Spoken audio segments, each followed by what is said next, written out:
네, 저는 어쩌다 보니 시아버지의 아이를 가지게 되었어요. 그리고 아버님을 사랑하고 있습니다. 나경아, 다리 아프지? 어머, 아버님, 간지러워요. 거참 가만히 있어 보래도 저 이제 아버님 아니면 안 될 것 같아요. 아버님, 계속 제 옆에 지금처럼 계셔 주실 거죠? 그래 나경아, 네 옆에 이젠 내가 있다. 그러니까 걱정 말고 이리 오래도. 나경 씨, 다소 충격적인 이야기인데요. 시아버님의 아이를 가지셨다니 어쩌다 그런 일이 있으셨던 거죠. 그 조심스러운 이야기 함께 나눠볼까요?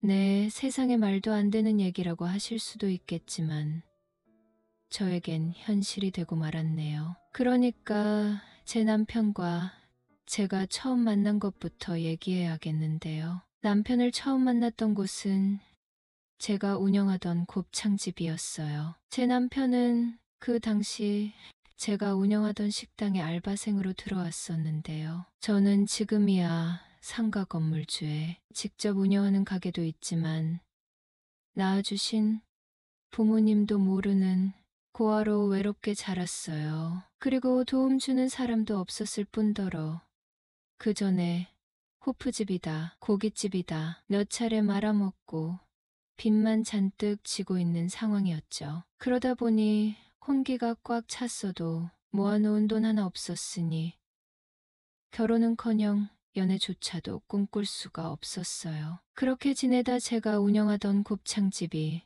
막 잘 되고 있을 무렵 그 사람이 알바생으로 들어왔었어요. 처음에는 남동생 뻘이고 알바생이라는 생각 외엔 별 관심이 없었지만 어린 나이에도 싹싹하게 일 잘하고 성실한 모습이 조금씩 마음이 가기 시작했었죠. 그게 헤아날 수 없는 늪으로 빠지는 시작인지도 모른 채 말이죠. 그러다 비가 억수같이 쏟아지던 여름날이었는데 식당 마감을 하고 알바생이었던 남편이 늦게까지 마마 정리를 하고 있을 때였어요. 사장님, 다 마쳤습니다. 정우 씨, 디 너무 오는데 안 되겠다 좀 이따 가야겠어. 예, 사장님.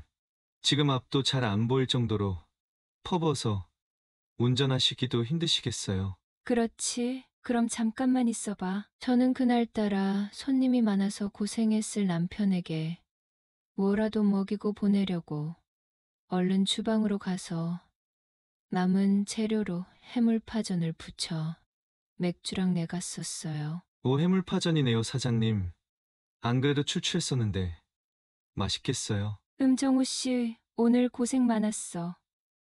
밥도 제대로 못 먹었잖아. 같이 한잔할까? 사장님은 이따가 운전하셔야죠. 괜찮아. 뭐까짓 것들이 부르면 되지. 걱정 말고 먹자. 그렇게 함께 맥주를 먹으면서 이런저런 사는 이야기를 나누게 되었었는데요. 그때 남편의 어려운 가정 형편에 대해서 알 수가 있었어요. 근데 정우 씨는 왜 그렇게 바쁘게 살아? 하루에 알바만 3개 뛴다면서? 아, 네, 그게 실은 엄마 수술비 때문에 빚진 게 많아서요. 어머, 그래. 그럼 어머니는 좀 나아지신 거야? 그게 어머니는 고생만 하시다가 재작년에 그랬구나. 미안해, 정우 씨. 내가 괜한 말을 꺼내서. 아니에요, 사장님. 저 한 잔만 더 주시겠어요? 그렇게 우리는 힘들었던 얘기를 주고받으면서 남편이 반지하 월세방에 살고 있고 다니던 직장마저 부도가 나면서 이래저래 진 빚을 갚기 위해 밤낮 없이 뛰는 걸 알게 되었었죠. 그런데 또 그때는 이 남자가 왜 그렇게 불쌍하게 보이고 안타까워 보이던지 제 모성애가 발동했는지 모르겠지만 자꾸 위로해주고만 싶었어요. 제 남편하고 저는 연상연하로 나이차가 10살이나 났었지만 점점 얘기해 볼수록 참 속이 깊고 전혀 어리단 생각이 들지 않았었죠. 그리고 돌아가신 어머니의 사진과 영상들을 보며 그림에 힘들어하는 모습이 너무 짠해 보였어요. 저희 엄마 엄청 고우시죠? 노래도 참 잘하셨었는데. 어머, 그러시네. 정우 씨가 어머니 닮아서 이렇게 미남인데다 목소리까지 좋은가 봐. 저보다 우리 엄마가 젊으실 때 정말 한인기 하셨었대요. 정말 그러셨겠다. 정우 씨도 어머니 닮아서 한인기하지? 아, 아니에요. 저는 여자한테 관심 없어요. 아니, 정확히 하면 관심 가질 처지를 못 되죠, 뭐. 아니야. 너무 그러지 마. 누구나 그런 시기가 있잖아. 정우 씨가 어떤 상황인지 나도 잘 알아. 실은 나도 이 가게 잘 되기 전에 가게 많이 말아먹었었어. 그래서 그 덕에 빚도 많이 졌고 지금은 다 해결했지만 그래서 정우 씨 심정 누구보다 이해돼. 나도 주변 돌아볼 새 없이 이렇게 나이만 먹어버렸거든. 아이, 사장님이 어때서요? 지금도 너무 예쁘고 어려 보이시는데요. 어머, 정우 씨. 벌써 술 취한 거 아니지? 진짜예요. 사장님 처음 뵀을 때 저보다 한두 살 정도 많지 않으실까 그랬어요. 어머, 정말? 나 갑자기 기분 너무 확 좋아지네. 자, 짠할까? 그렇게 비가 잦아들 때까지만 있는다는 게 그만 시간은 새벽 2시가 훌쩍 넘어 있더라고요. 그러다 술이 좀 된 남편이 그날따라 돌아가신 엄마 생각이 너무 난다면서 결국 제 어깨에 기대서 눈물을 쏟고 말았었죠. 그래, 정우 씨 괜찮아. 실컷 울어. 얼마나 힘들었겠어. 사장님 정말 고마워요. 이리 와, 정우 씨. 내가 안아줄게. 엄마라고 생각해. 그때 눈이 촉촉히 젖은 남편이 저를 바라보니 저는 흔들릴 수밖에 없었고 이 어린 남자 그냥 내가 보듬어주고 싶다란 생각밖에 안 들더라고요. 물론 외모도 잘생긴 게 제 스타일이었지만요. 그렇게 우리는 입맞춤을 시작해서 주방 안에 있는 작은 방으로 함께 들어가게 되었었죠. 거긴 냅킨이나 나무젓가락 등 가게 비품을 보관해 두던 작은 골방이었는데 우린 그곳에서 서로의 아픔과 슬픔을 진하게 위로해주게 되었어요. 남편은 젊은 혈기만큼 저를 밤새 가만두질 않았었고 저는 그런 남편의 큰 당당함에 반하고 말았었죠. 그래서 그날부터 우린 사귀는 사이가 되어버렸어요. 제가 더 이상 그 남자 없이는 안 될 것만 같았거든요. 결국 저희는 점점 더 정이 깊어져서 저는 남편이 힘들어하는 빚을 대신 갚아주었고 결혼까지 생각하고 있었기에 남편을 반지하에 살게 둘 수 없어서 그냥 제 집으로 들어오라고 해서 함께 살게 되었었죠. 자기야 너무 고맙고 미안해. 자기 아니었으면 나 어떻게 살았을지 모르겠다 정말. 아니야, 자기. 내가 더 고마워. 나 요즘 자기 때문에 너무 행복한걸? 돈이야 있다가도 없을 수 있지만 자기가 빚쟁이들한테 시달리지 않는 게 난 더 좋아. 정말 자기 같은 여자가 또 어디에 있을까? 자기는 정말 천사야, 천사. 내가 자기한테 평생 잘할게. 이리 와, 자기야. 자기 정말 안 돼. 우리 가게 나가봐야지. 시간 없단 말이야. 에이, 시간이 없긴 왜 없어. 그래도 이 시간은 포기 못하지. 이리 와. 그랬군요, 나경 씨. 나경 씨가 남편분의 빚을 갚아준다고 했을 때 남편분은 순순히 받으시던가요? 아니에요. 남편은 빚을 제가 대신 갚아주는 걸 처음엔 완강히 거부했었지만 저는 남편에게 엄청난 짐인 걸 알았기에 꼭 해결해주고 싶었거든요. 그래서 앞으로 함께 벌어서 채워나가면 된다며 남편을 설득해서 결국 빚을 해결해 주었었죠. 그게 제게 독이 될 줄도 모른 채 말이죠. 네, 그 당시 나경 씨가 남편분께는 정말 구세주 같은 분이셨겠네요. 물론 사랑도 하셨겠지만요. 그런데 독이 되었다니 무슨 말씀이죠? 어떤 다른 일이라도 있으셨나요? 네, 그러니까 그게 그렇게 제 집에 남편이 먼저 들어와 살다가 몇 개월 뒤에 우린 결혼을 하게 됐었는데요. 홀로 계신 시아버지는 지방 소도시에 계셨기에 저희는 살림살이 그대로 제 집에서 살게 되었었죠. 그런데 그러던 어느 날 남편이 식당 일을 그만하고 싶다면서 자기가 없어도 식당이 잘 돌아가니 한 살이라도 젊을 때 자격증 공부를 해서 전문직 일을 하고 싶다고 하더라고요. 그래서 저는 그런 결심을 꺾을 수 없었기에 적극 지원해 줄 테니 열심히 해보라고 응원을 해줬어요. 근데 남편은 도대체 공부를 하는 건지 안 하는 건지 집에 있을 때는 만화책을 보거나 PC게임을 하는 시간이 많았고 저와 함께 있을 때도 손에서 핸드폰을 놓질 않더군요. 저는 어려운 공부하는 사람에게 스트레스 준다 싶어 괜한 잔소리는 가급적 하지 않으려고 했지만 도서관에 있다던 남편을 엉뚱한 곳에서 우연히 보게 되는 황당한 일이 생기고 말았어요. 제가 식당 영업시간에 잠깐 집에 들를 일이 있어서 갔다 나오는데 식당 근처 모텔 골목에서 남편이 어떤 여자랑 팔짱을 끼고 나오는 게 보였고 남편은 저와 눈이 마주치는 순간 골목으로 숨듯이 도망을 가버린 일이 있었죠. 저는 설마 잘못 본 거겠지 하면서 그때 가게 일이 한참 바빠서 퇴근하고 얘기해 보려고 했었는데 남편은 전화조차도 받질 않았고 며칠 후에 돈이 떨어져서야 집에 기어 들어오더라고요. 자기 어떻게 된 거야? 며칠째 연락도 없다가 지금 들어오는 게 말이 돼? 자기 여자 생겼니? 뭐? 무슨 소리야, 여자라니? 며칠 안 들어오면 다 여자 생긴 거야? 왜 화를 내? 찔리는 거라도 있는 모양이네. 발 빼말 생각 마. 그날 모텔 골목에서 자기가 어떤 부려시 같은 기집애 옆에 끼고 가는 거 내 두 눈으로 다 봤으니까. 아, 뭐래? 내가 무슨 여자랑 있었다 그래?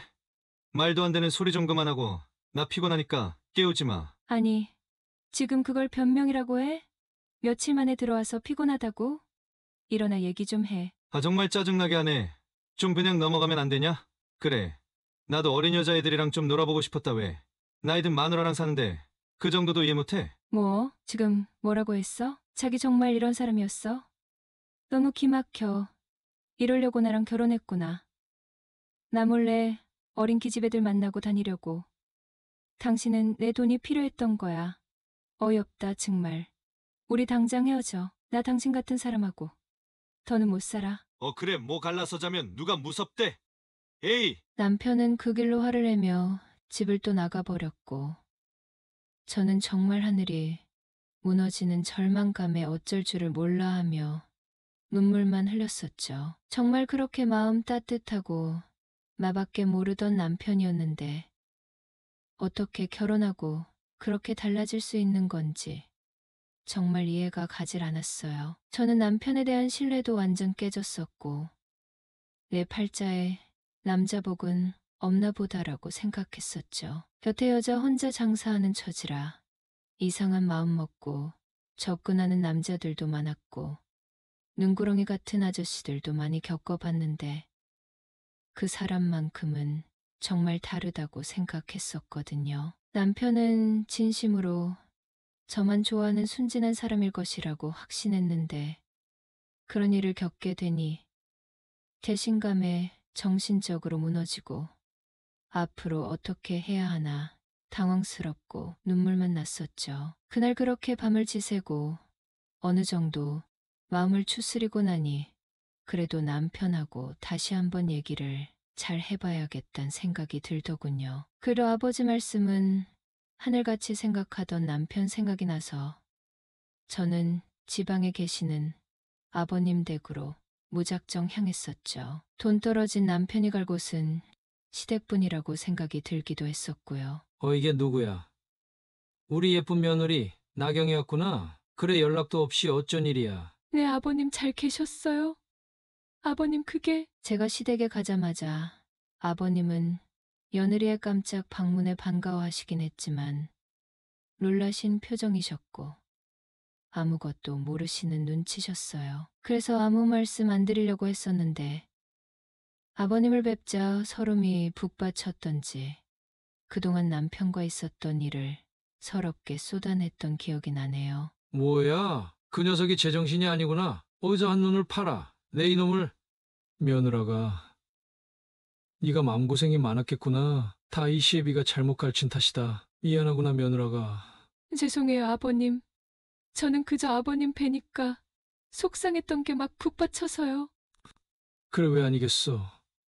다 쏟아내거라. 난 그저 어릴 때부터 해준 거 없이 키운 종과 그래도 너를 만나 의지하면서 잘 사는 것 같아. 내심 안심하고 있었다만 이렇게 며느라가 속을 썩히는 줄 꿈에도 몰랐구나. 어휴. 아니에요, 아버님.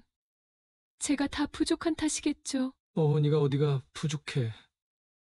정우한테 너무 과분하기만 하지. 우리 며느라가 어디다 내놔도 빠지는 거 하나 없구만. 그 녀석이 어릴 때부터 여자 한번 제대로 못 만나봐서 여자 보는 눈이 없어서 그런 거다. 지 마누라가 복덩이인 줄도 모르고 참. 그렇게 아버님은 저희들의 상황을 다 들으시곤 제게 많이 미안해하셨고 저는 그런 아버님께 죄송한 마음도 들어서 아버님이 좋아하시는 돼지고기 김치찌개를 맛있게 끓여서 저녁상을 차려드렸어요. 그리고 아버님과 술 한잔하면서 그간 정우 씨 키운 얘기, 어렵게 살아오신 얘기 등을 들으면서 울고 웃으며 시아버님이 남편은 모자라서 그렇다면서 제 편을 계속 들어주셨고 얼마나 속상했냐면서 제 등을 토닥여 주셨었죠. 그렇게 아버님 품에서 잠이 들었고 다음날 늦게 일어나게 되었는데